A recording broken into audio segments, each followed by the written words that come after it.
Bonjour, alors aujourd'hui je vais vous parler d'une voie romaine qui traversait l'ancien canton des Gurandes. Donc cette voie romaine aurait quasiment 2000 ans, puisqu'elle aurait certainement été construite sous le règne de Tiberius Drusus Claudius, qui était né à Lyon, qui régna de l'an 41 à l'an 54 de notre ère. Elle était également appelée aussi voie claudienne. Donc c'est assez compliqué pour faire les recherches car je n'ai que des genres de cartes comme celle-ci là. Donc cette voie romaine reliait Lyon à Bordeaux et traversait l'ancien canton des Gurandes.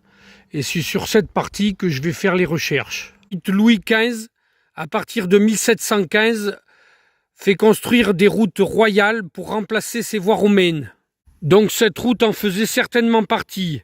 Mais ce n'est qu'en 1811, quand le nom de route royale a passé en route impériale, que je trouve des infos sur cette route, qui se nomme alors route impériale numéro 107. Alors, entre 1815 et 1824, les routes changent encore de nom et repassent en route royale. Celle-ci passe en route royale 89. Le docteur Longy écrit dans son livre que la voie romaine était la seule route praticable du canton des Gurandes avant l'achèvement de la route actuelle réalisée entre 1822 et 1824. Alors à partir de 1830, les routes royales sont renommées routes nationales. Donc celle-ci passe route nationale 89.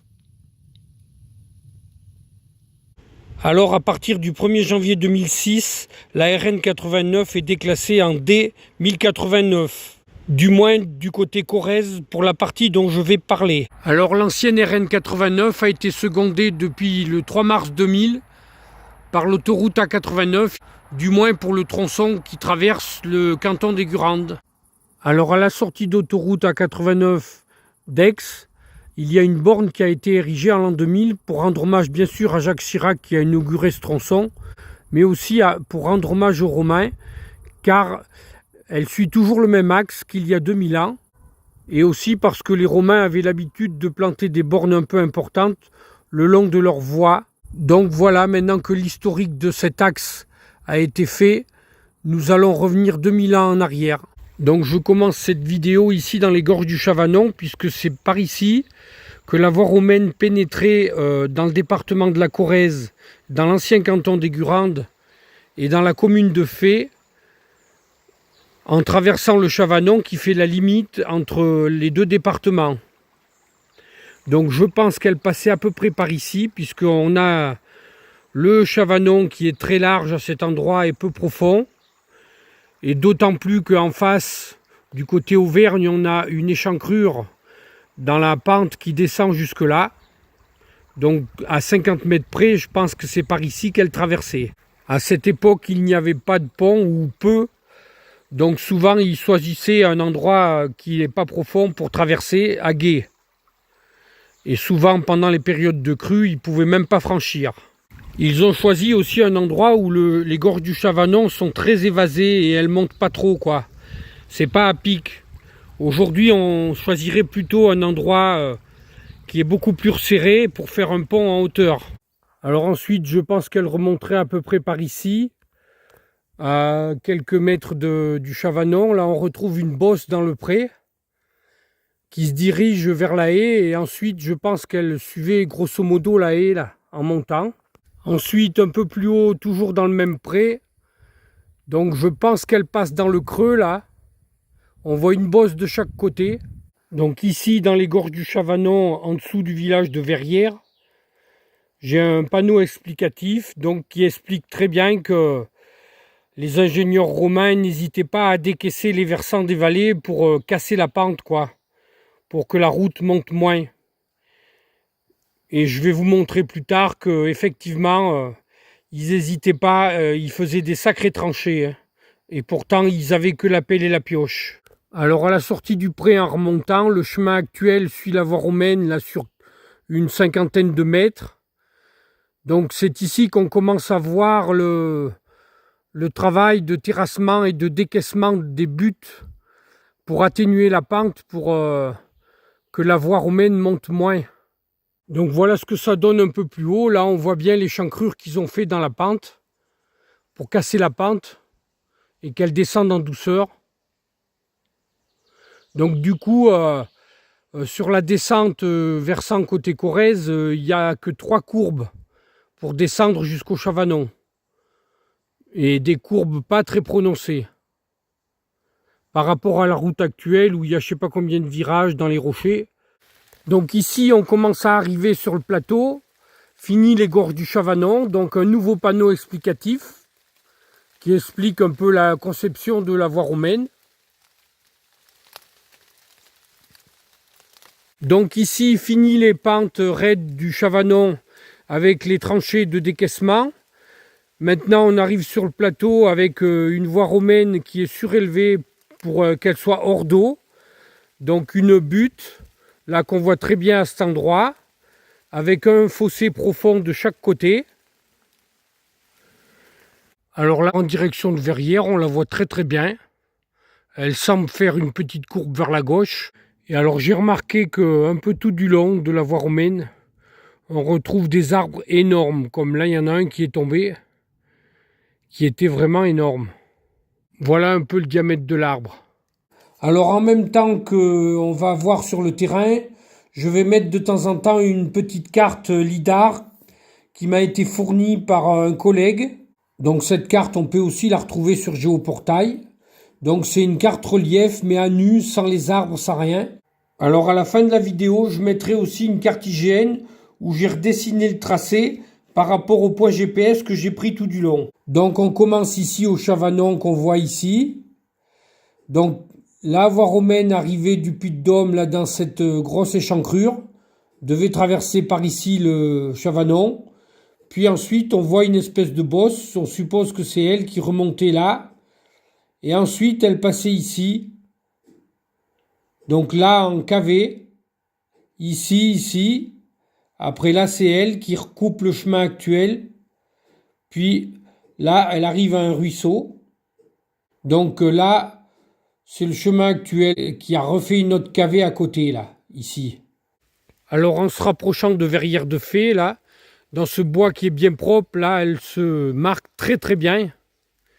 Là on la voit super bien. Hein. La butte avec les fossés de chaque côté, toujours. Alors ici, juste à l'entrée du village de Verrières, elle doit passer à peu près ici en diagonale dans ce pré là, et se diriger à droite des poteaux là-bas. Alors la première petite route qu'elle traverse, c'est la petite route qui va de Verrières à Fay, la route des bois qu'on appelle, à peu près à ce niveau là. Ensuite, elle traverse la D1089 pour la première fois, à peu près à ce niveau là. Ensuite, sur une toute petite parcelle où on la distingue à peine. Apparemment, elle passait là. Donc sur la vidéo, c'est difficile à voir, mais on voit bien un petit quelque chose sur le terrain. Surtout sur les photos aériennes. Donc ensuite, elle continue sur ce champ de blé. Donc on voit bien la butte qui passe à droite du château d'eau là.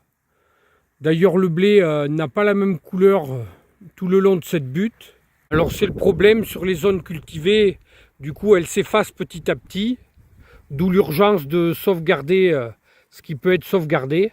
Donc voilà ce que ça donne sur le lidar, cette portion. Donc on était arrêté au petit ruisseau tout à l'heure ici.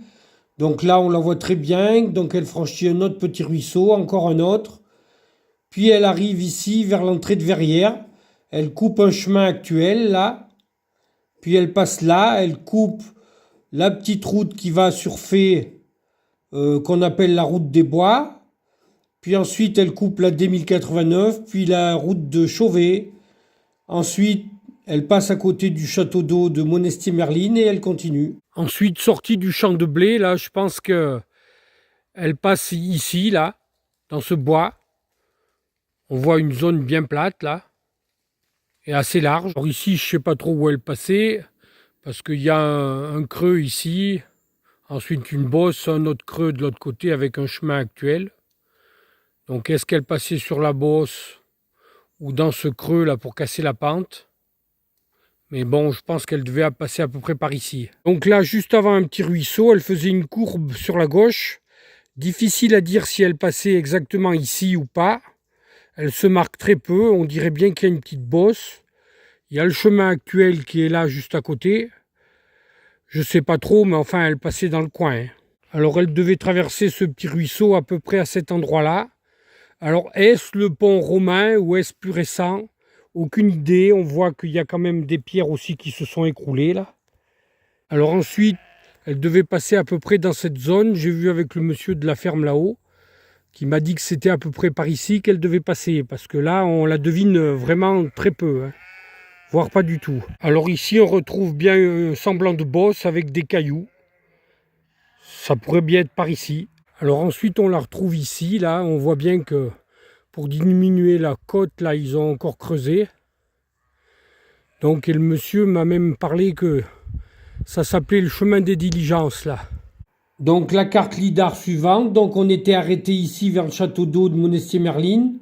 Donc, ensuite, on la voit qui descend dans le bois, qui fait une courbe juste avant de traverser le petit ruisseau, là où j'ai filmé le pont de pierre. Puis ensuite, elle remonte là, direction Lambrenne qui se trouve ici, là. Alors ensuite, elle devait passer à peu près par là, tout droit sur le village de Chebriot qu'on aperçoit au fond, là. À peu près où il y a cette trace jaune, là, en face de l'écran. Alors, passé le village de Chebriot, elle devait descendre dans ce pré, là, certainement. Peut-être dans ce vallon qui n'est peut-être pas naturel, qui a peut-être été creusé pour casser la pente, encore une fois. Difficile à dire parce qu'elle ne se marque pas bien par ici. Mais normalement, elle passait dans le secteur, hein. Je pense que sur une portion de 200-300 mètres, là, elle devait suivre la route actuelle, grosso modo, quoi. Alors ensuite, je pense qu'elle passait à peu près là au centre de cette ferme, là. Quelque part par là. Alors, carte suivante. Donc, on était arrêté à Lambrenne. Donc là, on la suit très bien. Elle passe sur le village de Chebriot. Puis ensuite, je pense qu'elle descend dans cette cavée que j'ai filmée sur le terrain.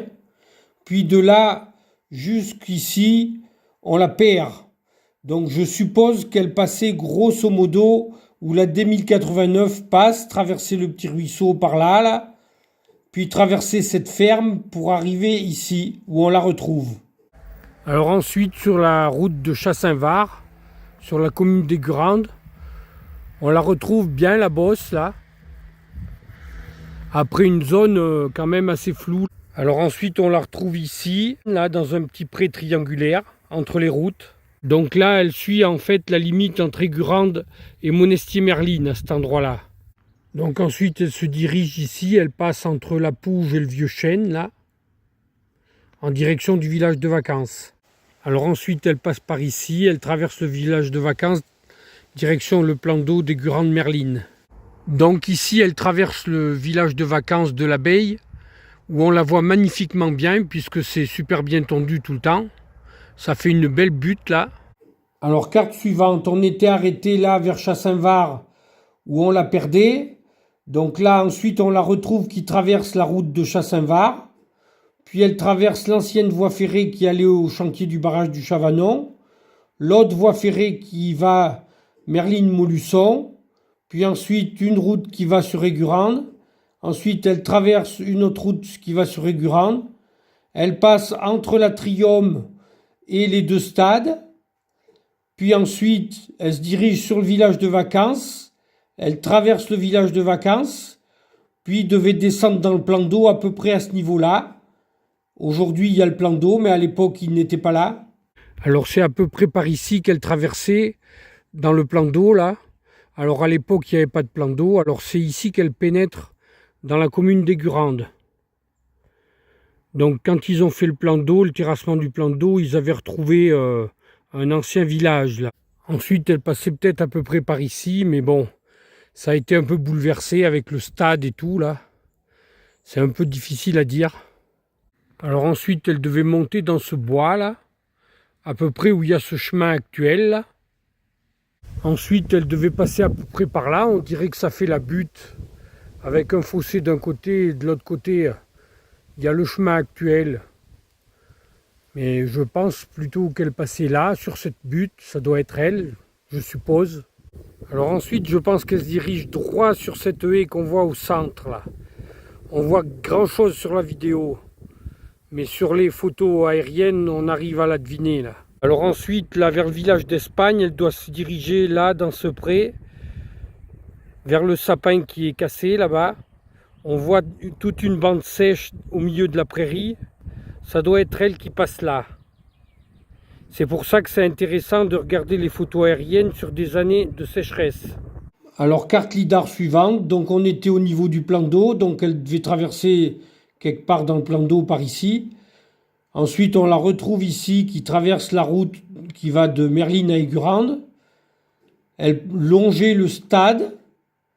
Ensuite elle recoupe une petite route toujours qui va de Merline à Aigurande. Puis ensuite on la voit très bien qui monte dans le bois ici. Puis continuer ici, direction Espagne. Traverser les champs d'Espagne qui se trouvent ici. Donc elle traversait la route à peu près par ici. Et on la retrouve bien de l'autre côté dans l'autre champ là. La bande jaune, toujours, avec les deux traces vertes de chaque côté qui correspondaient aux fossés qui ont été comblés. C'est pour ça que c'est plus vert. Puisqu'il y a beaucoup d'épaisseur de terre, donc ça craint moins la sécheresse. Alors ensuite, je pense qu'elle passait à peu près par là. Là, on retrouve une bande jaune là. Ensuite, on la retrouve ici, qui traverse la route qui va au village des Vieux. Donc on retrouve cette bande jaune qui s'en va vers le bois. Alors là, dans le bois qu'on voyait en face, on devine une toute petite bosse, là, entre les arbres. Un ancien arbre qui s'était arraché il y a quelques années dans ce bois, qui a ressorti les cailloux de l'empierrement de la voie romaine d'il y a 2000 ans. Alors là, ensuite, de l'autre côté du bois, on retrouve bien la bosse, bien jaune. Là, il n'y a pas de doute. Alors là, un peu plus loin, la bosse se marque davantage. Alors ici, un peu plus loin, il y a une pierre dressée, là, qui doit être une borne.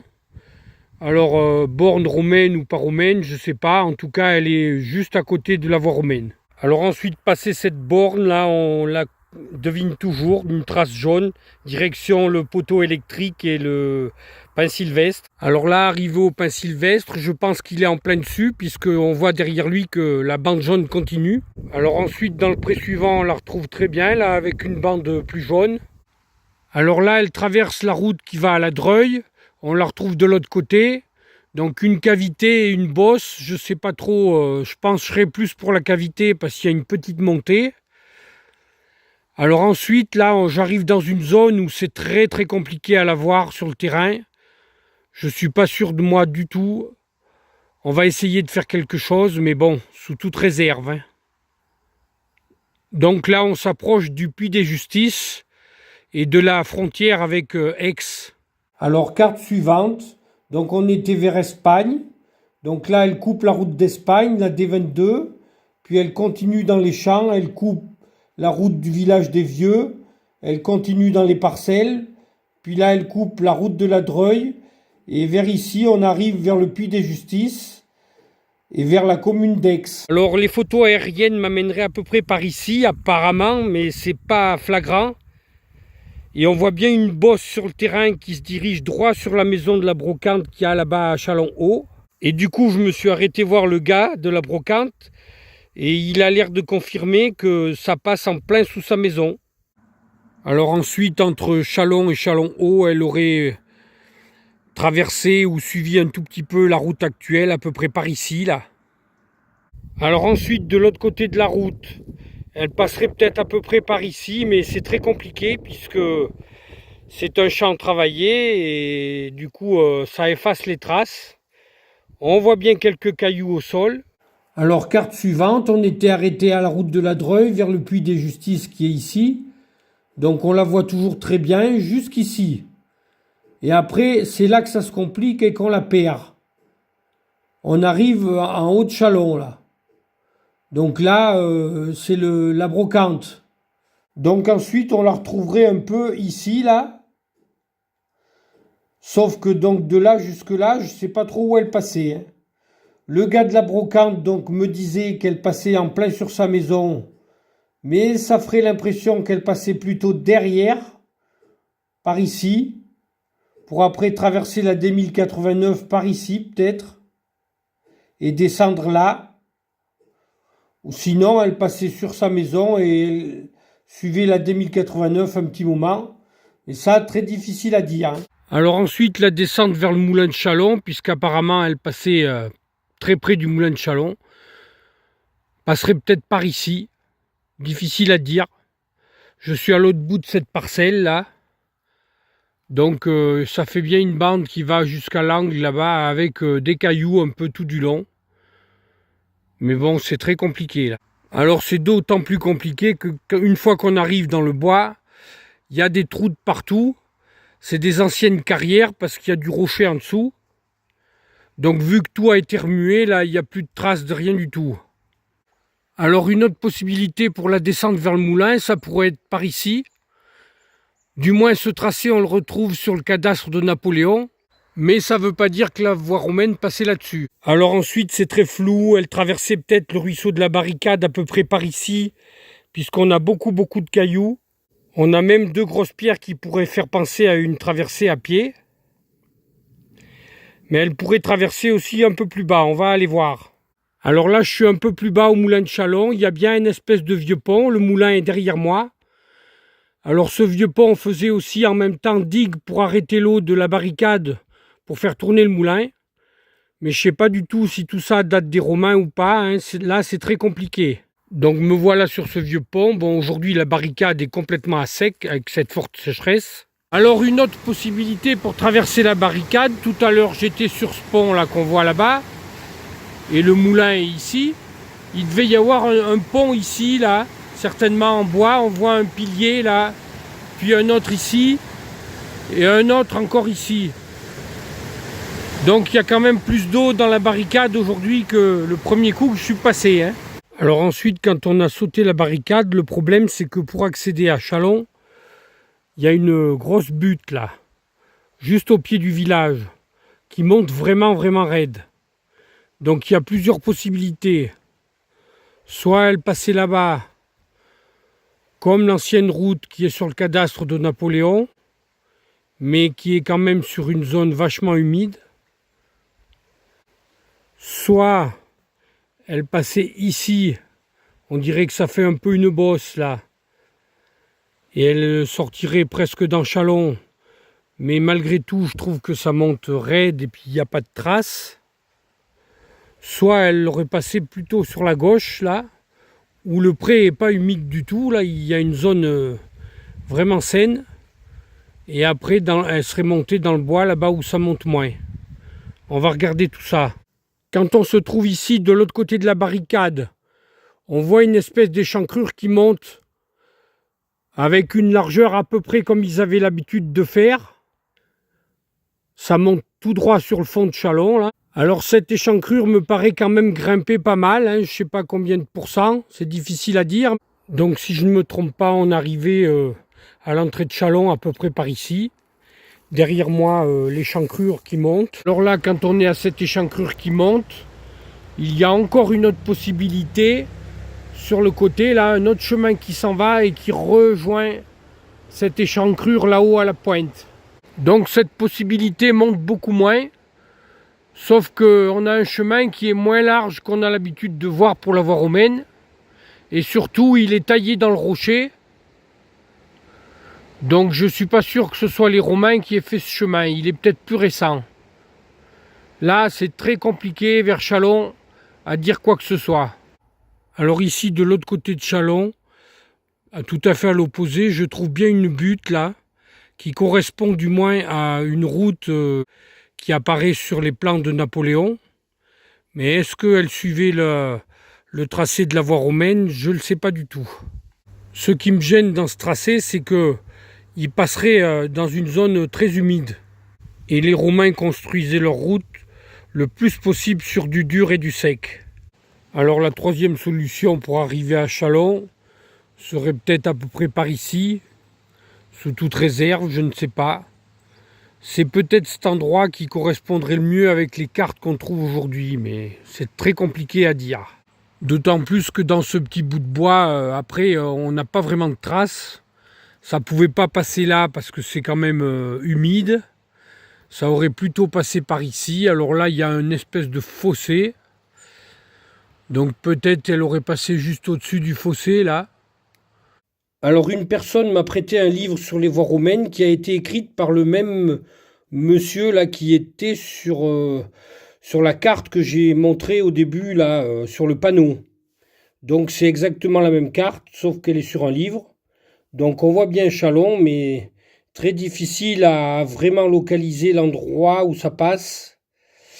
C'est pas assez précis. En plus, ils ont mis des pointillés, ça veut dire qu'eux non plus savent pas vraiment si c'est exactement là. Donc voilà ce que donne la carte de Cassini au niveau de Châlons. Donc on voit bien qu'il y a une voie ancienne ici, avec le moulin de Châlons et Châlons. Donc ça passerait en plein dessus. Sauf qu'une carte comme ça, on ne peut pas l'exploiter et c'est pas assez précis. C'est impossible à rien faire avec ça. Et en plus, ça ne veut pas dire que c'est le tracé de la voie romaine pile poil. Par endroit, oui, c'est le tracé de la voie romaine, mais pas partout, puisque cette carte est quand même beaucoup plus récente que les voies romaines. Donc voilà une carte plus zoomée de Châlons pour essayer de comprendre ce que j'ai filmé sur le terrain. Donc elle arrivait de par ici, donc elle pouvait traverser en haut du pré, là, sur la hauteur du pré, pour descendre vers le moulin de Châlons, puis prendre cette grosse cavée que j'ai filmée, ou alors prendre la petite cavée sur le côté avec les rochers, mais ça j'y crois pas trop. Soit elle passait ici, on voit bien une trace, puis ici, donc ça c'est ce qu'on retrouve sur le cadastre de Napoléon. Soit ensuite elle pouvait passer ici, puis descendre là dans le ruisseau où j'ai filmé le passage à gué, puis remonter par ici. Soit elle prenait ces espèces d'anciennes carrières là et elle passait tout droit dans la grosse cavée. Puis ensuite, on la perd complètement jusque par ici, là, à l'autre bout de Châlons.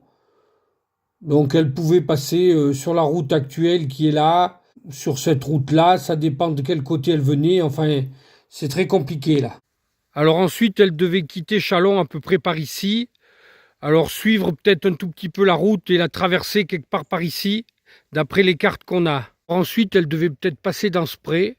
Sur les photos aériennes, j'arrive à voir une trace dans le pré, là, tout du long.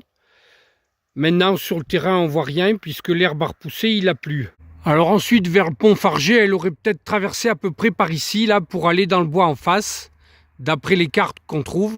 Mais il y a eu tellement de remue-ménage dans le coin, avec le pont de la SNCF plus le pont de la 89, que les terrains ont bougé énormément, là. Alors de l'autre côté de la 89, dans ce bois, très difficile à la localiser, beaucoup de végétation. Elle ne se marque pas.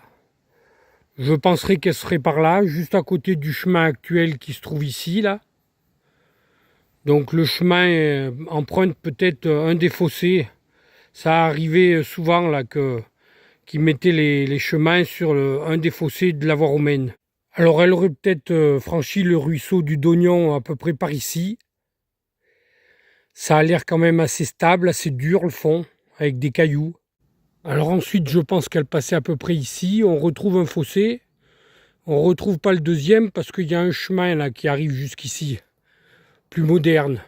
Alors à ce niveau, l'espèce de chemin actuel doit la couper, voire il la suit même sur quelques dizaines de mètres. Alors un peu plus loin, elle se marque divinement bien, là, dans le bois. Une belle butte avec deux beaux fossés. Donc là, il n'y a pas à se tromper, je pense.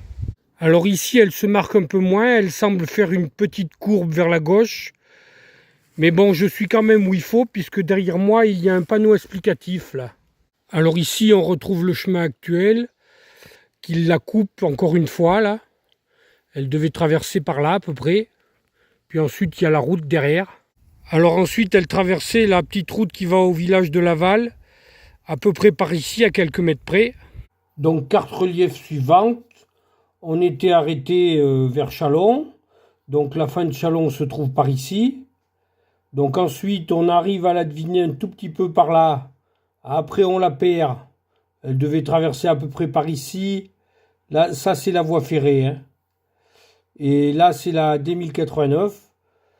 Donc ensuite on la retrouverait un peu ici. Elle traverserait le Dognon par là. Puis ensuite on la voit qui descend jusqu'à l'étang vers la route de Laval. Alors ensuite, elle traversait la route qui va à la Marsalouse et à la gare d'Aix, ici. On la retrouve dans le bois en face. Alors ensuite, je pense qu'elle passait à peu près par ici, dans le bois, là. Puisqu'il y a un fossé de chaque côté avec une butte Mais bon, il y a des fossés, des doubles fossés sur les côtés, donc difficile à dire. Voilà ce que ça donne depuis le fond du fossé.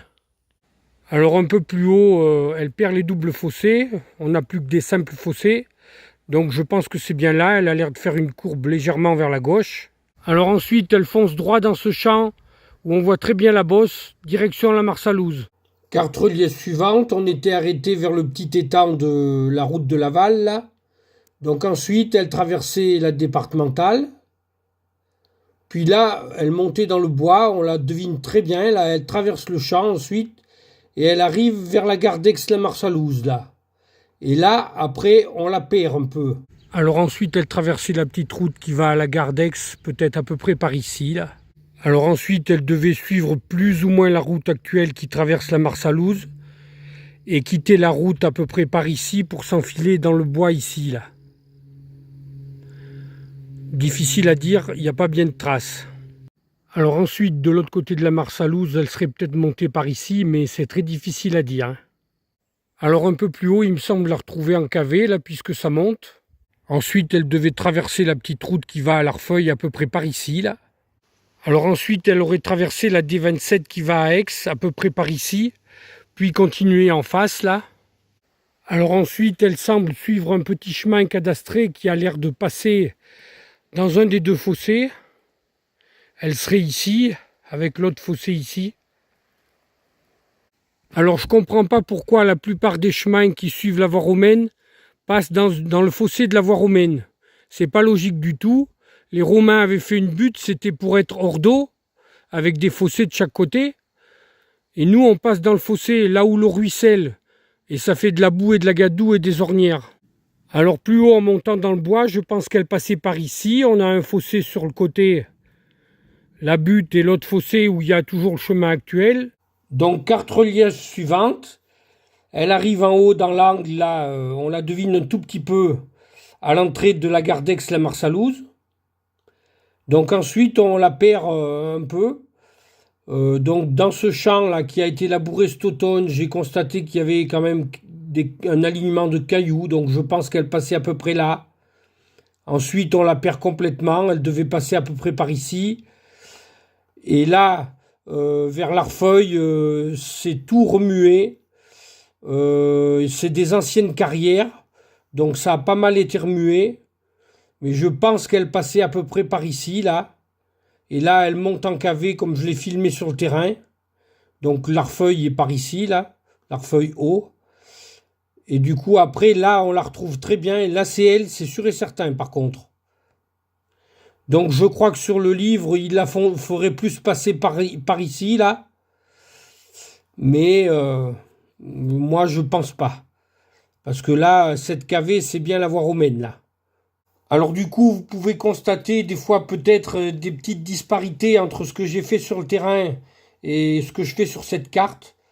Tout simplement parce que quand j'ai fait sur le terrain, je n'avais pas encore accès à ces cartes-là. Ensuite, c'est pas exclu non plus qu'en presque 2000 ans d'existence, il y a des tronçons qui n'ont pas été modifiés, déplacés, comme on coupe aujourd'hui des virages ou qu'on dévie des zones à risque, enfin bon. Puisque comme sur cette carte, là on voit une trace ici, là.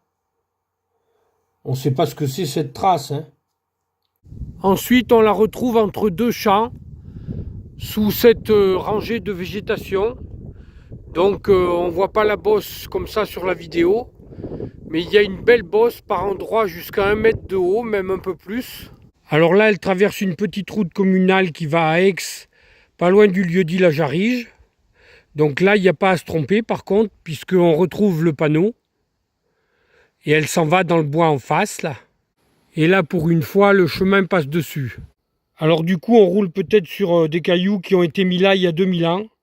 Alors là, apparemment, elle faisait une courbe vers la gauche. Alors dans ce bois qu'on appelle le bois de Percé, on la voit très très bien et le chemin actuel la suit un bon moment. D'ailleurs, elle est mentionnée sur les cartes IGN. Alors carte relief suivante, on était arrêté ici. Donc là, après, elle traverse un champ, enfin il y a un champ de chaque côté. Là, c'est la zone très embroussaillée que j'ai filmée. Puis elle traverse la petite route qui va de la Jarige qui se trouve là à Aix. Et ensuite, c'est à partir d'ici que sur les cartes IGN, elle est mentionnée dans ce fameux bois de PC. Un peu plus loin, il y a une zone où ça descend un peu, donc ils ont fait 4 ou 5 courbes avec une petite cavée pour casser la pente. Alors après cette descente en cavée avec quelques courbes, elle devait traverser ce petit ruisseau à peu près par ici où le chemin actuel passe encore aujourd'hui là. Alors là, quand on arrive vers le bout du bois de Percé, le chemin actuel tourne à droite direction le moulin de la Chassanite. Mais la voie romaine, je pense qu'elle continuait en face. Alors carte relief suivante, on était arrêté par ici dans le bois de Percé, donc on la voit qui descend là. Puis ensuite, elle fait quelques S avec des cavés, le terrain est en pente. Puis elle continue là. Là, on arrive au chemin qui va au moulin de la Chassanite. Mais elle continuait tout droit là. Alors finalement, une centaine de mètres plus loin, en pénétrant dans le bois, je la retrouve bien là. Bon, avec la végétation, on voit pas grand-chose, mais c'est bien une butte surélevée avec un fossé de chaque côté. Alors arrivé ici, ça redevient compliqué, puisqu'on arrive sur une zone un peu en pente avec des rochers. J'arrive pas trop à trouver où elle passait, surtout qu'il y a beaucoup de végétation. Le sentier actuel descend par là, mais ça me paraît un peu compliqué là pour faire passer des diligences ou autre. Donc sur 40 ou 50 mètres à cause des rochers, je sais pas bien où elle passait. Ensuite, je pense qu'elle passait là, entre ces deux murailles. Alors là, juste avant d'arriver au ruisseau La Dosane, je pense que je suis où il faut, puisque ça m'a bien l'air d'être de l'empierrement de voie romaine, ça, il me semble. Hein. Donc elle devait franchir la Dosane à peu près par ici, où il y a un chemin actuel, là, qu'on retrouve. Surtout qu'au fond du ruisseau, on retrouve bien des petits cailloux, là, bien arrangés comme il faut, là.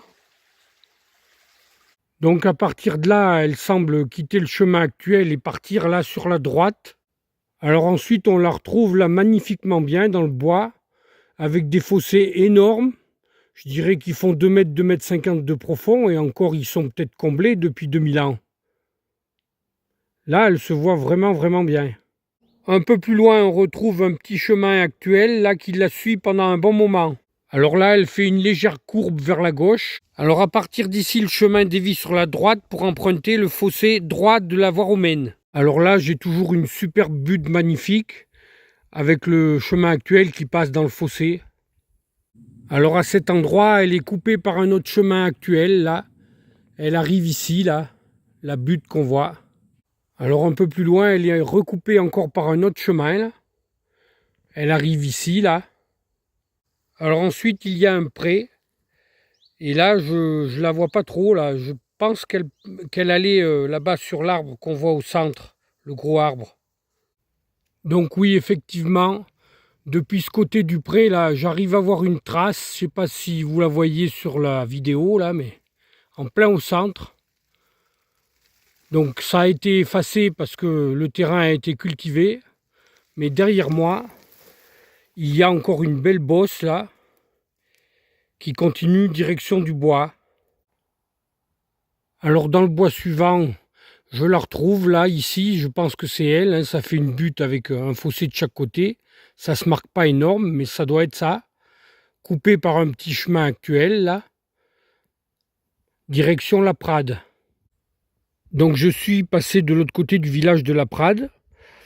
Elle continue bien dans le bois, direction Ussel, mais mon périple s'arrête ici, puisque je m'arrête à l'ancien canton des Gurandes. Donc c'est ici, la frontière, elle est là juste à la lisière du bois, entre le bois et le pré, là. Donc c'est à peu près dans ces secteurs aussi qu'il y avait un embranchement qui partait sur Gia, dans le Puy-de-Dôme, qui apparaît sur les cartes de Cassini. Donc je ne sais pas si cette route qui partait sur Gia était classée en voie romaine ou pas.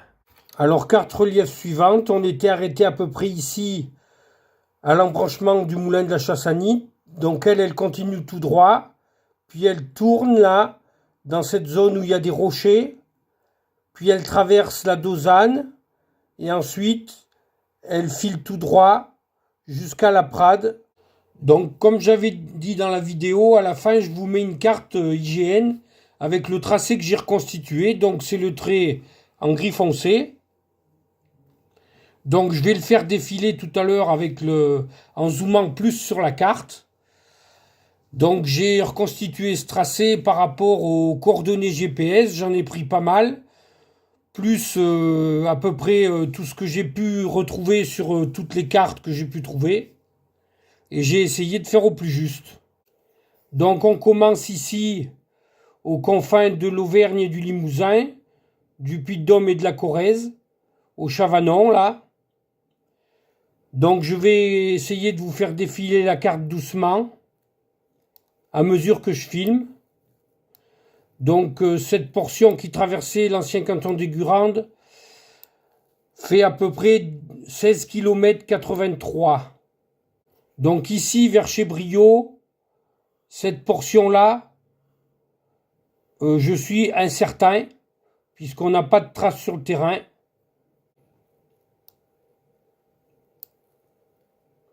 Ensuite on continue. Donc bon, bien sûr, dans le plan d'eau, je ne sais pas pile poil où elle passait, mais bon, vu qu'elle arrive là et qu'elle repart là, elle devait bien faire pratiquement une ligne droite, certainement.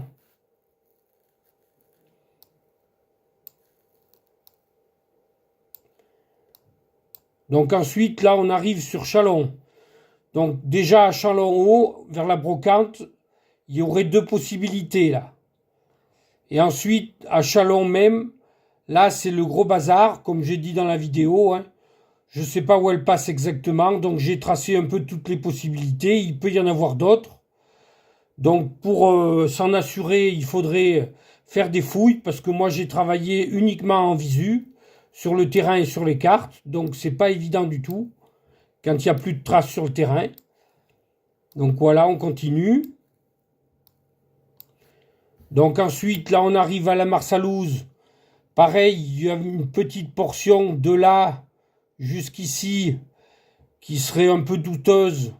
Sur le livre, ça passerait plus par ici. Mais moi, vu la configuration du terrain et tout, apparemment, ça passerait plus là où je l'ai dessiné. Ensuite, on arrive au bois de PC. Donc là, par contre, elle est marquée. Donc là, il n'y a pas à se tromper. Ancienne voie romaine. C'est marqué.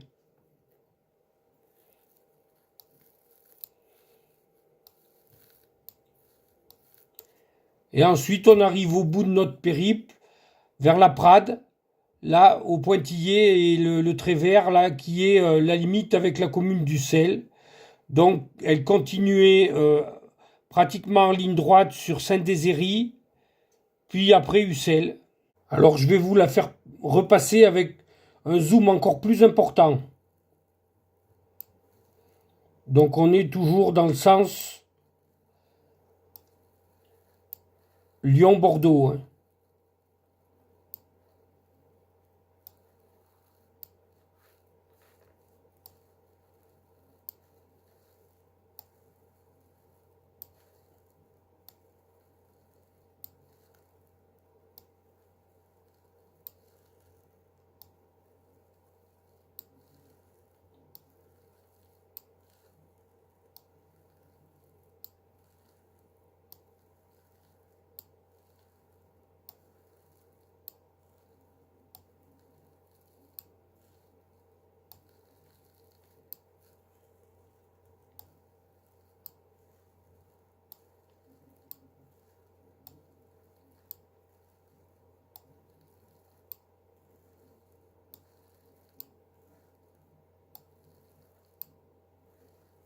Et voilà.